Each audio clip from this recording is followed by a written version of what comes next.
अलंकापुरी पुण्यभूमी पवित्र, तिथे नांदतो ज्ञान राजा सुपात्र.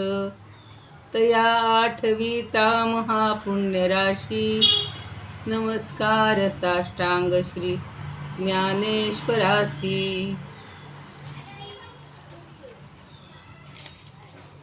माता यस्य तपस्विनी च जनको, वैराग्य रागान्वित भ्रातारो गुरुणा निवृत्तिसहिता, निर्वृत्तिका संस्थिताः. इत्थं साधु कृपान्वितं स्वयमहो, ज्ञानामृतेनावृतं वन्दे तं करुणाकरं प्रभुवरं, श्री संत ज्ञानेश्वरं. श्री संत ज्ञानेश्वर महाराज की जय. पंढरीनाथ भगवान की जय. सर्व श्रोत्यांना आणि ज्ञानेश्वरी भक्तांना सादर वंदन. आज आता खूप लोक निघून गेलेले दिसत आहेत, पण ठीक आहे, आपण आता सुरू करूया. संगीताताईंनी आपल्याला लिंक दिलेली आहे आणि त्याच्यावर तुम्ही काही जण आहात जॉईन, तर सगळ्यांना शुभेच्छा देते.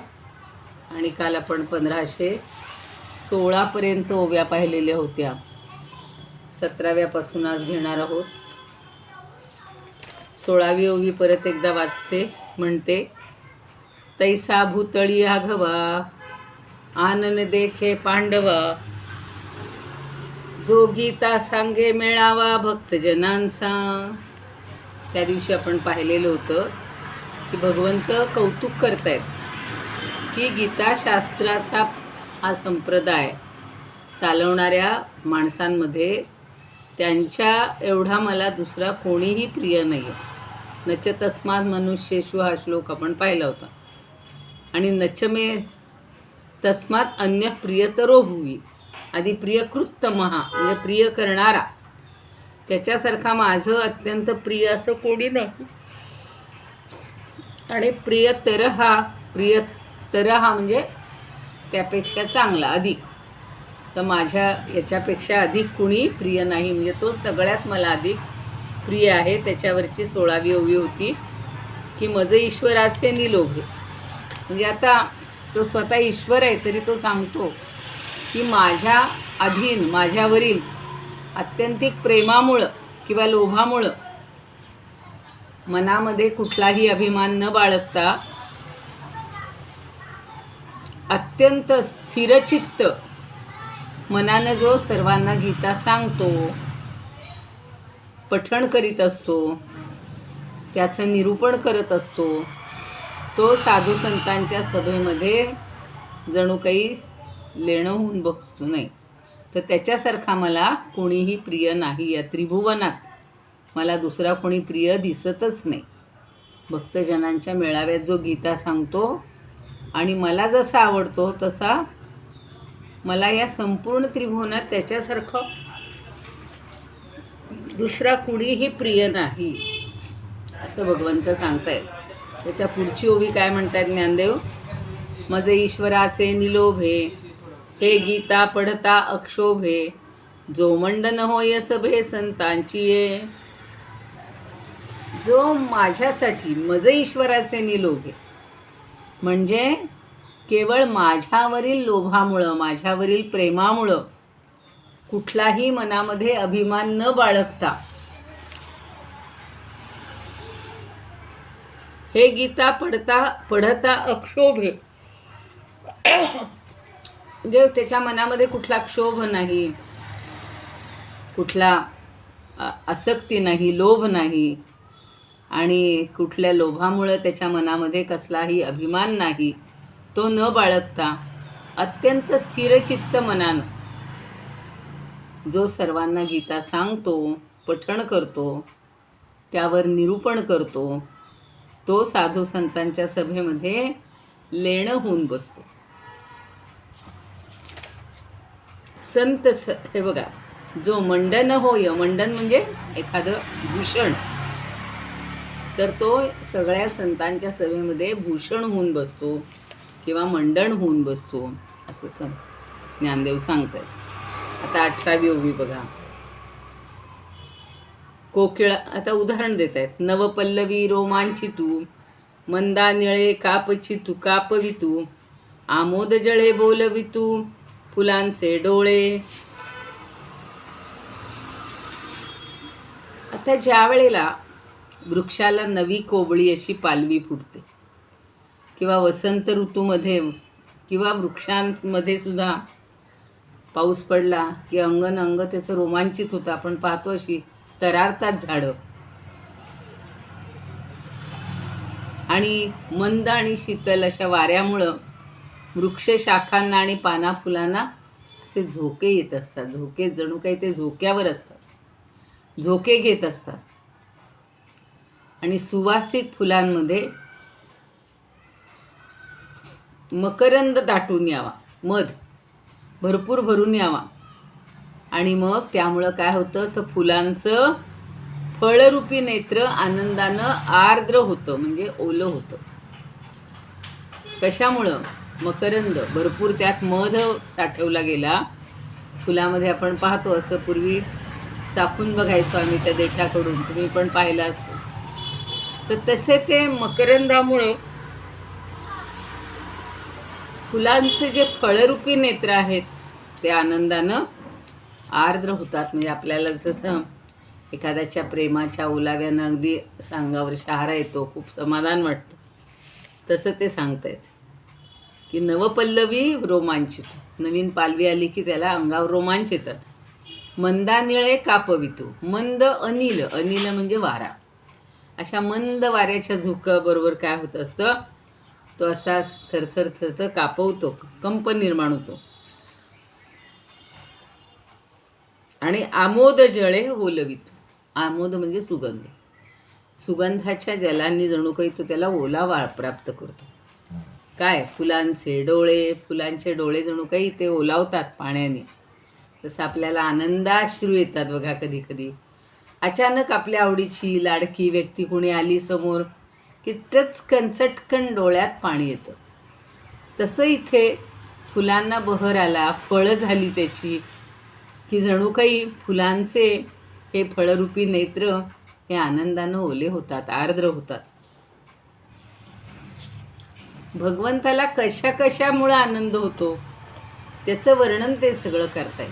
आणि तो कसा होतो तर इतक्या गोष्टी जशा व्हाव्यात वृक्षाच्या बाबतीत, तसा भगवंताला सुद्धा खूप आनंद होतो की आपण सांगितलेली गीता कोणीतरी इतरांना सांगत आहे, समजावून देत आहे, आणि त्याच्यामध्ये कुठलीही अभिलाषा धरत नाही.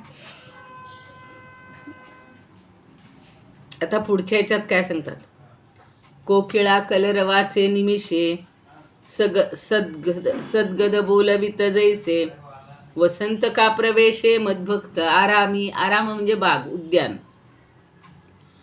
माझ्या भक्तांच्या मेळाव्यामध्ये किंवा माझ्या भक्तांच्या उपवनामध्ये काय करतात? कोकिळा कलरवाचे निमिष, मिष म्हणजे निमित्त. कोकिळ काय करतो तर आपल्या कंठामध्ये त्याच्या जो आवाज येत असतो, कलरव नाद होत असतो, तर तो त्या स्वरासारखा माझा हा परमभक्त काय करतो तर सभेमध्ये वसंत ऋतूसारखा प्रवेश करतो. सद्गद बोलवित जैसे, वसंत का प्रवेशे मद्भक्त आराम. या माझ्या भक्तांच्या उद्यानामध्ये जणू काही हा जो कोकिळेचा स्वर आहे, पंचम स्वर आहे, तो वसंत ऋतूसारखा प्रवेश करतो आणि गीता निरूपणाचा पंचम स्वर अगदी सहज लावतो. मला आठवतं आम्ही जेव्हा संगीत शिकत होतो, तुम्हालाही माहिती असेल, त्यावेळेला पहिल्यांदा सर म्हणायचे की सा आणि प लावा. म्हणजे तो पंचम हा स्वर जास्त महत्त्वाचा आहे, सा पण महत्त्वाचा आहे, पण सानी सुरुवात असते. प आपल्याला सा रे ग म 4 स्वरानंतर जो येतो तो प आहे, पण आपल्याला तो लावता आला पाहिजे. तसं हा कोकिळ काय करत असतो, म्हणून ते गाणं पण आहे ना, पंचम स्वर लाविला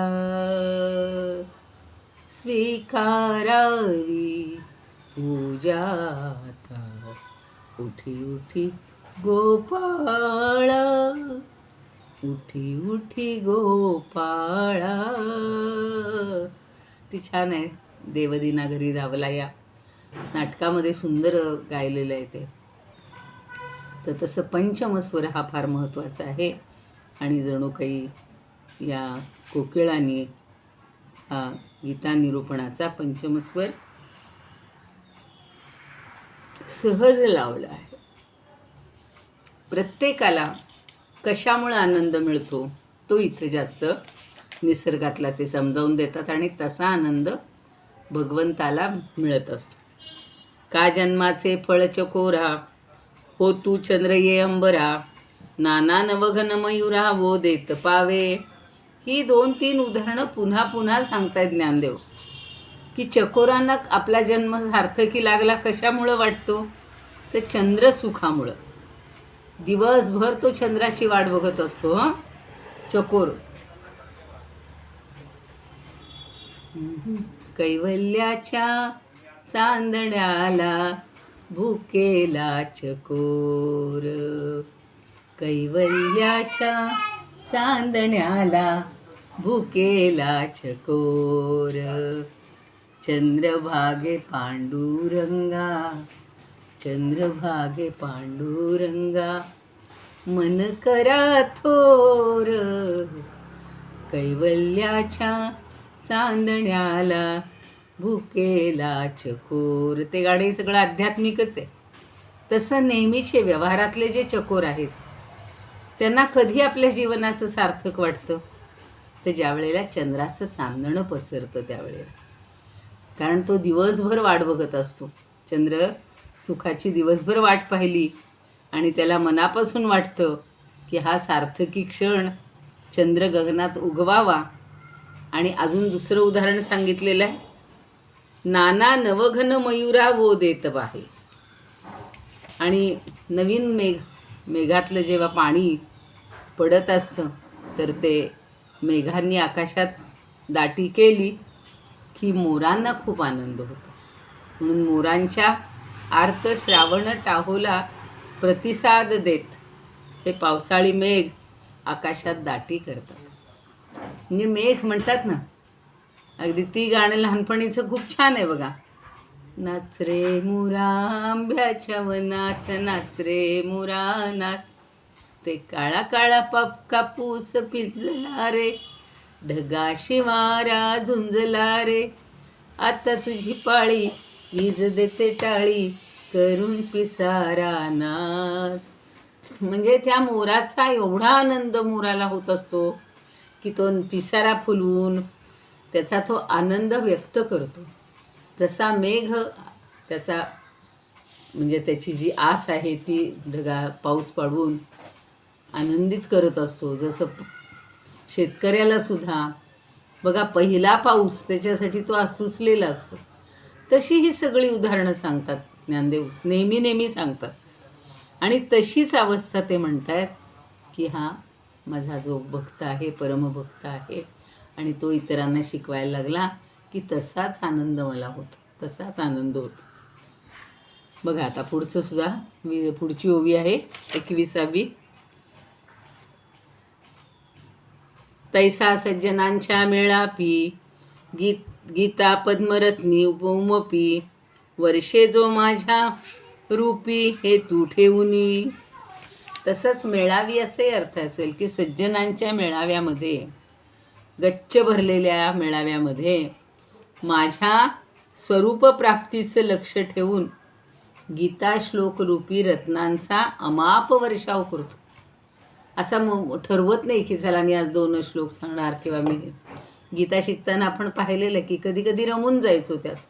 जास्ती श्लोक झाले तर आनंद वाटायचा किंवा त्या श्लोकांमधून जो आनंद मिळतो तो अवर्णनीय असायचा.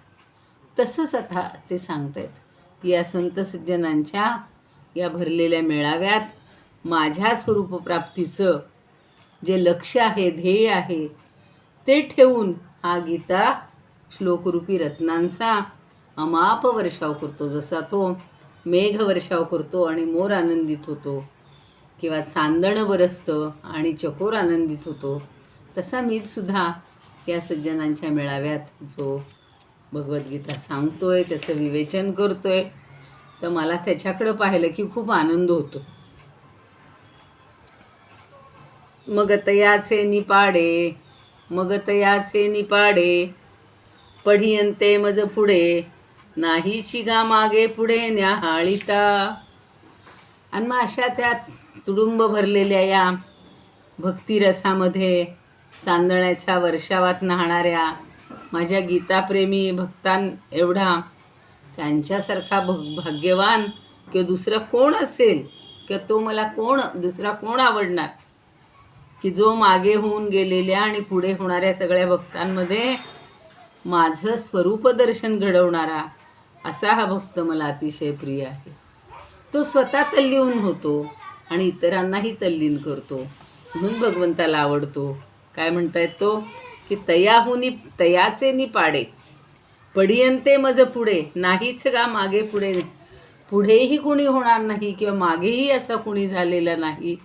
माझं स्वरूप दर्शन घडवणारा माझ्या सगळ्या प्रिय भक्तांना असा कुणी मागेही होऊन गेलेला किंवा पुढेही कुणी असेल, असं मला कोण बरं दुसरा प्रिय असेल. हाच मला अतिशय प्रिय आहे. म्हणजे जो ज्ञानदान करतो, भगवद्गीता शिकवतो, त्याच्याबद्दल केवढी स्तुती केलेली आहे भगवंतांनी. आणि ज्ञानदेवानी तर त्याच्यावर साज चढवला आहे आपल्या ओव्यांचा, आपल्या कल्पनांचा. म्हणून पुढं म्हणतात, अर्जुनाय हा ठायवरी, मी तया ते सुये जिव्हारी, जो गीतार्थाचे करी परगुणे संता. आणि म्हणून अरे पार्था, ही गीतार्थरूपी मेजवानी आहे जणू काही. तो संतांना देतो आणि त्याला मी माझ्या अंतःकरणात स्थान देतो. आता आपले स्वामी गोविंददेव गिरीजी की त्यांच्यासारखे बरेच संत नेहमी त्या गीता परिवाराच्या याच्यामध्ये यायचे आणि बहुतेकांची प्रवचनं म्हणा किंवा मार्गदर्शनं ही मिळालेली आहेत आपल्याला. तर अशा त्या भक्तांच्या मेळाव्यामध्ये असे थोर संत ज्या वेळेला एखादी मेजवानी देतात, मेजवानीसारखी जशी ही गीतार्थरूपी मेजवानी सांगतात, देतात, आणि मग ते माझ्या अंतःकरणातच स्थान मिळतं त्यांना. कारण मी त्यांना इथेच ठेवतो. मला खूप आनंद होतो, माझ्या हृदयाला, माझ्या अंतःकरणाला भावतं, आणि मग मी त्यांना इथेच स्थान देतो. म्हणजे मला सगळ्यात तोच प्रिय होतो. हे पुन्हा पुन्हा पुन्हा पुन्हा सांगतायत बघा.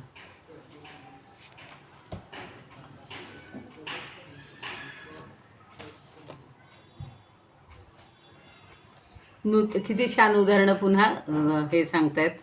स्वरूपानंद, तया माझी एक तोची आवडता, मेळवी जो गीता मदभक्तांसी, माझी या भक्तांचा मेळावा पाहून, देई त्या लागोन गीताशास्त्र, तोची एक प्रिय जैसा त्रिभुवनी, तैसा दुजा कोणी नाही मज.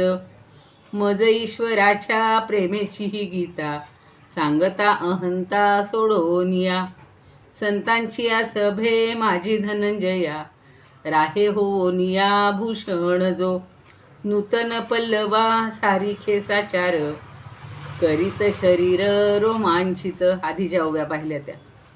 हालती गा जैसे वृक्षमंदता वाते, तैसे शरीराते डोलवित, ओली व्हावी पुष्पे मकरंद रसे, वाहावीत तैसे आनंदाश्रू, कोकिळ कुजना ऐसे सद्गदित, काढाया लावीत धन्योद्गार. माझ्या भक्तरूपी उद्यानात मला, जणू प्रवेशला वसंत तो. जिणेच्या खोराचे, आत्ता ज्या वाचल्या त्या, जिणेच्या खोराचे सार्थकी लावीत, उगवे नभात चंद्र जैसा, नातरी सजळ मेघ नवोदित, पावतो ओदेत मयूरांसी, तैसी माझी प्राप्ती व्हावी याची साठी, शुद्ध भाव पोटी ठेवो निजो. संत सभे माझी गीता श्लोक रूप, रत्नांची अमुप करी वृष्टी, तया भक्ता ऐसा आवडता भला, नादी नाही मज झाला दुजा कोणी, आणिक नाहीच पुढेही होणार, सांगतो त्रिवार तुझ ऐसे. भक्तिभावे संत सज्जना लागून, घाली जो भोजन गीतार्थाचे. तयाचा गा मज एवढा जिव्हाळा, आवडे आगळा तोची एक. त्याचा मला एवढा जिव्हाळा लागतो की तोच मला एकटा खूप प्रिय होतो, खूप आनंदित करतो आणि मला अतिशय प्रिय ठरतो. हे महत्त्वाचं पुन्हा पुन्हा पुन्हा पुन्हा सांगतात. आता पुढचा श्लोक आहे बघा. जसा शिकवणारा महत्त्वाचा आहे तसा शिकणारा पण तेवढाच महत्त्वाचा. म्हणून पुढचा जो 70वा श्लोक आहे, आता फक्त आपले 8-9 श्लोक राहिले, तर 70व्या श्लोकात गीतेच्या पठनाचं महात्म्य सांगतात. जो शिकतो, जो पठण करतो आणि त्याला काय काय लाभ होतो किंवा तो कसा मला वाटतो. बघा आता, अध्येष्यते चैमन धर्म्यं संवादमावयोः, ज्ञानयज्ञेन तेनाहम् इष्टस्यामिति मे मतिः. तर अध्येष्यते म्हणजे जो शिकतो, पठण करतो. काय? च म्हणजे आणि, यहा म्हणजे जो, इमं धर्म्यं संवादम. आता हा संवाद तुम्ही आम्ही गेली 4-5 वर्ष तर चालूच आहे, 19 पासून, कोरोनापासून. तर हा जो संवाद रूपी हे जे गीताशास्त्र आहे, हे यहा अध्येष्यते, जो पठण करतो, जो शिकतो, तेनच आणि त्याच्याद्वारा, अहम मी ज्ञानयज्ञेन इष्टः स्याम, ह्या त्याच्या ज्ञानयज्ञाद्वारा मी इष्ट म्हणजे इष्ट इज धातू आहे, यज्ञ करणं म्हणजेच पूजन करणं. तर तो मी पूजीला जाईन. श्याम म्हणजे होईन, पूजित होईन म्हणजे माझी पूजा केली असं होईल. इति मे मतिही, असं माझं मत आहे की जो आम्हा दोघांच्या धर्ममय संवादात गीताशास्त्राचं अध्ययन करेल आणि त्याच्याकडूनही मी ज्ञानयज्ञानं पूजित होईन. वेगळा यज्ञ करायची गरज नाही. त्याला हे जे ज्ञान मिळणार आहे गीतेचं, जो शिकणार आहे त्याला, तर त्याच्या त्या ज्ञानयज्ञानं सुद्धा माझी पूजा होईल, असं माझं मत आहे, असं भगवंत सांगतात.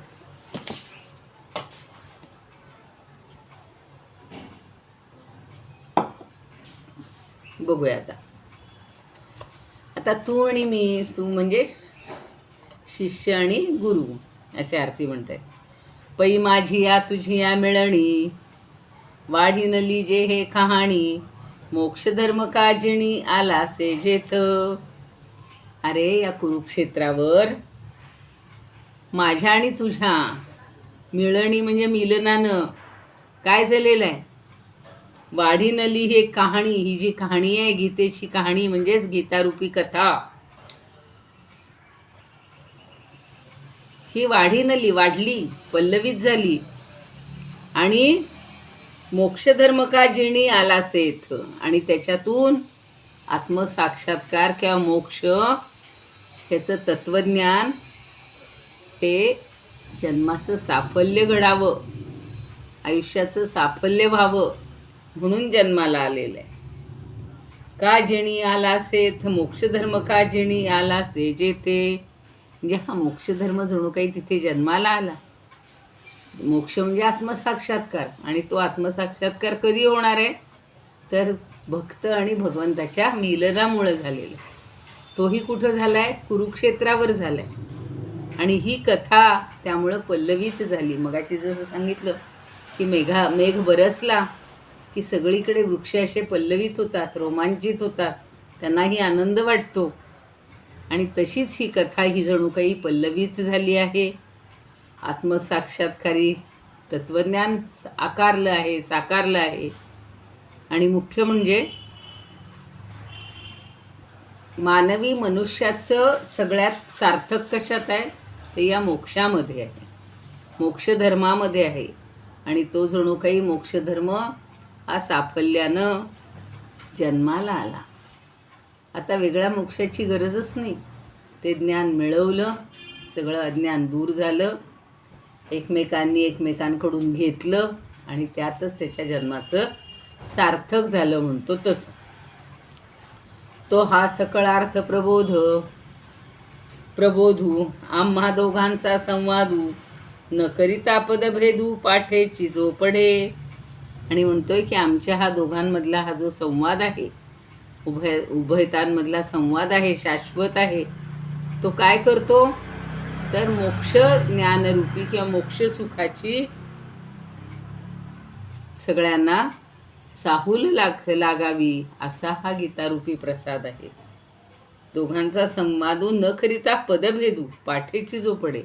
आणि त्यात मुख्य काय आहे, जो नुसता वाचतो त्याला महत्त्व नाही बरं का. जो न करिता पदभेदू, त्याच्यातले शब्दबिद्ध आपल्या मनाचे घालत नाहीत, भेद करत नाही, पाठेची जो पडे. आणि तो जसा पाठ आहे, पाठेची म्हणजे माझं पाठ झाले असं नाही, इथे जो गीतेमध्ये जो पाठ आहे, जे जे शब्द असतील, जे पाठ असतील त्याप्रमाणेच जो म्हणतो. काही जण आपल्या मनाचे अक्षर घालतात, कुठेतरी वेलांटी चुकीची घेतात, उकार चुकीचा देतात, जोडाक्षर नीट म्हणत नाहीत, म्हणजेच ते आपल्या मनाप्रमाणे त्याचा भेद करतात, पाठ करतात. तर जो कोणी त्याच्यात काहीही बदल न करता जो पठण करतो तो श्रेष्ठ आहे किंवा तो मला आवडतो. म्हणजे जसा शिकवणारा आवडतो तसा मला शिकणारा तुझ्यासारखा भक्त पण मला आवडतो. तू अर्जुन आहेस, तुझ्यासारखे अनेक अर्जुन मला आवडतात, असं पुन्हा पुन्हा ते सांगते. तेणे ज्ञानानळी प्रदीप्ती मूळ विद्येची आहुती, तोषविला होय सुमती परमात्मा मी. आणि पुढे असेही म्हणतायत की त्या गीता साधकानं प्रदीप्त झालेल्या ज्ञानाग्नीमध्ये, ज्ञानानळी, अनळ म्हणजे अग्नी, तर ज्ञानाग्नीमध्ये प्रदीप्त झालेल्या मूळ ज्ञानामध्ये किंवा त्या अग्नीमध्ये मूळ अविद्येची आहुती देतो. तो मूळ अविद्येची आहुती तोषविला होय सुमती, आणि मग मला तो संतुष्ट करतो.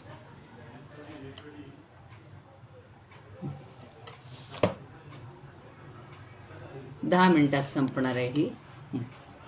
तर ही जी माझी कथा आहे किंवा हे गीतेचं ज्ञान आहे, या ज्ञानरूपी अग्नीमध्ये तो अज्ञानाची आहुती देऊन टाकतो, अविद्येची आहुती देतो आणि परमात्म्याला संतुष्ट करतो.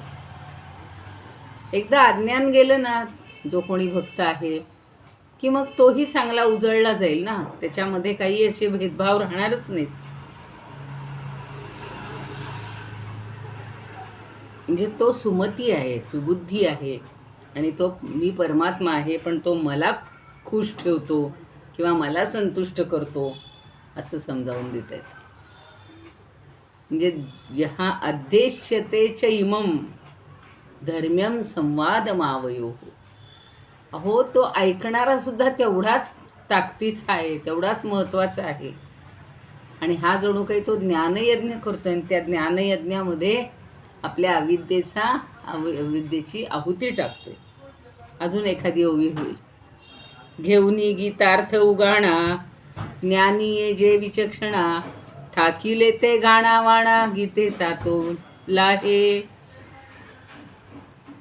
काय म्हणतायत आता, की जो गीतार्थाचा हा चिंतन प्रवाह आहे, हा ज्ञानमार्गाने आत्मसात करून, घेऊनी गीतार्थ उगाणा, उगाणा म्हणजे आत्मसात करून, ज्ञानी जे विचक्षणा, जे ज्ञानी आहेत, जे विचक्षण आहेत, बुद्धिमान आहेत, ठाकीते ते गाणा बाणा, ते काय करतात तर ते गीता साधक गीतेचं गायन वगैरे करतात, गायनानं संपादन करतात आणि परमात्म्याला प्राप्त करून घेतात. गीतेचा तोला आहे, गीता तर त्याला लाभतेच, पण भगवंतसुद्धा त्यामुळं प्राप्त होतो. म्हणजे मग कालपर्यंत असं वाटलं असेल तुम्हाला की फक्त जो शिकवतो त्याचंच महत्त्व सांगितलं आहे भगवंतांनी. नाही, अहो, शिकवायला लाख तयार असतात, सगळे शिकणारे महत्त्वाचे आहेत. आता आपण सुद्धा बघा, आधी 4 वर्ष शिकली ती गीता, म्हणायला शिकलात, थोडे थोडे माझ्याकडून अर्थही समजावून घेतले, पण नंतर तुम्हाला ओढ लागली की आपण हे सगळं ऐकावं, सगळं वाचावं. त्या भोंकाकांनी आपल्याला सांगितलं होतं की प्रत्येक शब्दाचा अर्थ सांगून हा श्लोक समजावून द्या ताई तुम्ही. म्हणजे कुणाच्या तरी तोंडून तो भगवंत बोललेला आहे आणि आपल्याला प्रेरणा केलेली आहे. म्हणजे ऐकणारे तेवढे श्रेष्ठ आहेत आणि ऐकवणारा तर त्याहून श्रेष्ठ आहेच. म्हणून त्यांनी म्हणले, गीता पाठकासी असे, गीता पाठकासी असे, फळ अर्थज्ञाची सरीसे, गीता माऊली एकी नसे जाणे ताने. आता हा गीतेचा पाठ कसा आहे ते सांगतायत की पाठ म्हणणाऱ्याला अर्थज्ञानासारखंच फळ लागतं. अर्थज्ञान जो सांगतो त्याला फळ लागणारच आहे, पण जो छान गीतेचा पाठ करतोय त्यालासुद्धा ते फळ लागतं.